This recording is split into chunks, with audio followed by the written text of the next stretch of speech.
Hi, I'm Tracy and I'm a licensed marriage family therapist. I'm also the founder and clinical director at Whole Health Counseling Center. This is part 5 on my series of self-compassion, self-acceptance, and the inner critic. And I hope by now you have learned something. Maybe it's a new way of thinking, it's a new question to ask yourself, it's a new way to explore how you feel about yourself and the different parts of yourself. Now I just want to integrate it all. And that is, what and how do we actually express self-compassion and self-acceptance? In theory, it's a great idea, right? And we can have a lot of tools and processes to get us there, but what does it actually mean to do that? So I wanted to define these things for you, and you can think about it. Is this the way I treat myself or speak to myself or feel about myself? And how can I possibly get closer to this? So let's start with compassion. It's the sympathetic pity and concern for the suffering and misfortunes of others. It also means I can recognize someone's suffering. I can feel empathy for them. I can feel sorrow for them. I can even decide to take action to lessen their pain or lessen their suffering. So when we talk about self-compassion, how do you think you are or are not compassionate toward yourself when you're in suffering, when you're in pain, when you don't feel well? And this can be any part. Like, we could really be having a great day and enjoying parts of ourselves, but we have this other part of us that may be going through something. Do you actually turn inward and say, okay, I recognize that I'm going through something and I can be empathetic to that, or I may take action to lessen it, but how can I care for it? Food for thought. And then the critic, right? The critic is this balance, right? As we talked about, there's really motivational things that the inner critic can bring to our life, but there's also shame and self-doubt that it can bring to our life. And in defining critic, it's a person who expresses an unfavorable opinion of something.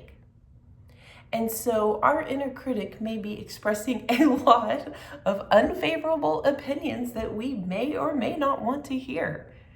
And we're constantly trying to figure out, what do I listen to, what I not listen to, what I pay attention to, what I not pay attention to, right? But a critic can also judge the merits of something, particularly professionally. A literary critic, a movie critic, a musical critic. They actually go through and look at what parts work and what parts may not have worked and what was really a success. And there is more of a, less of a unfavorable opinion about it and more of a, let me see what all the parts are and make an opinion about it. But nonetheless, sometimes people get a raving, review and it makes their day, and then they get a bad review and they're like, I need to work harder. So it can be motivating.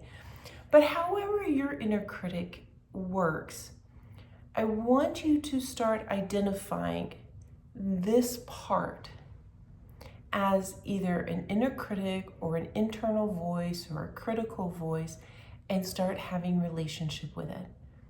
Because when it overrides your whole nervous system and your whole being and all of your thoughts, and it really has a takeover, which can lead to anxiety and worry, uncertainty, catastrophizing, and you can't get a hold on it, you don't know what to do, it can be really, really overwhelming and unbearable.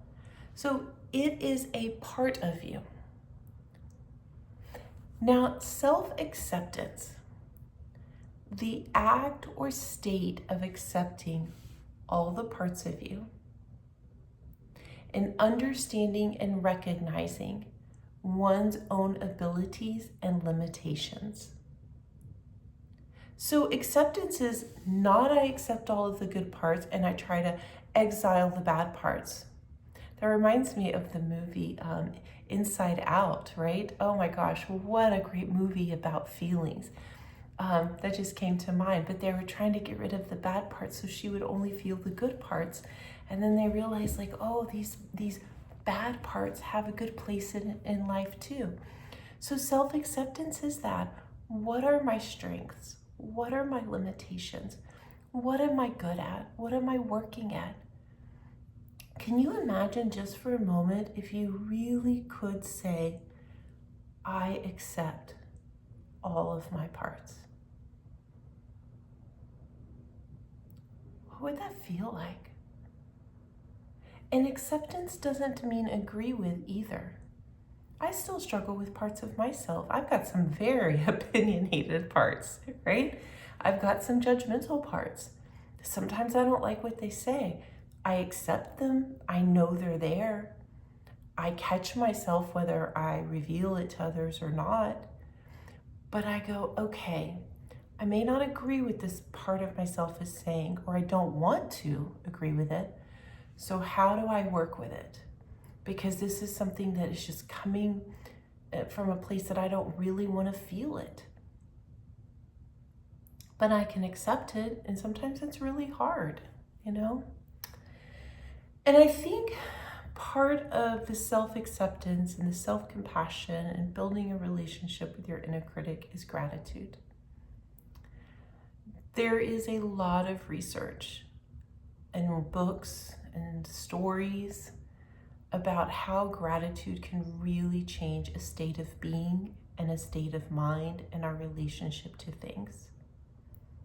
It moves us out of scarcity and fear, and it moves us into a place where sometimes we really have agency, appreciation, love, belonging, care. And so with these different parts, I welcome you to actually notice, is there something that I can be grateful for, right? I can be judgy. What part of that can I be grateful for? It sounds really weird, right? I'm going to accept this part of myself and then I'm going to be grateful for this part of myself. Well, once I developed a relationship with that judgy part, I really understood where it came from. And I can really understand why I felt that way and why I believe that. And now I can check in with myself and go, oh, I know why this is coming up. I know where this is coming from.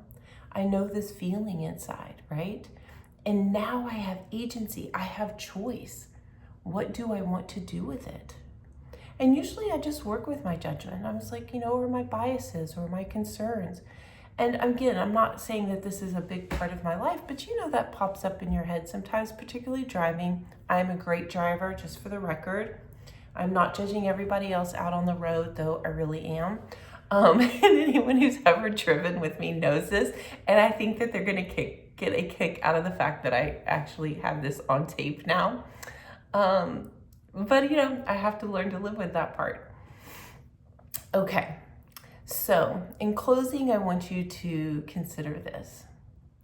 You have behaviors and you have patterns and you have actions and you have ways of being in the world.